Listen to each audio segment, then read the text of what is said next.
አላህ አንዳንዴ ዱዓ ልታደርጉ ቁጭ ብላችሁ እጃችሁን ካነሳችሁ በኋላ ቃላት ጠፍቶባችሁ አያውቅም?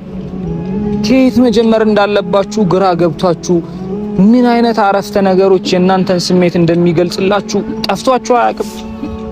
ቁርአን ላይ አላህ ካስቀመጣቸው በጣም ከሚገርመኝ የቁርአን ሐረጎች መካከል አላህ እንዲህ ይላል፣ ቀድ ነራ ተቀሉበ ወጅሂከ ፊሰማእ።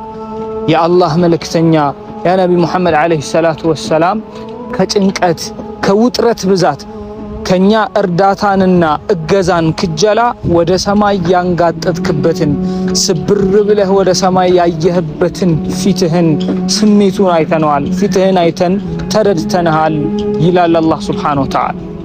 እንደው ከእዝነቱ ከራህመቱ እኮ ነው አላህ ስብር ባላችሁበት ሰዓት ላይ ከአፋችሁ ከሚወጣው ቃል ቀድመን ፊታችሁን አይተን እንረዳችኋለን መልስም እንሰጣለን ይላል አላህ ሱብሓነሁ ወተዓላ። ያ ሰላም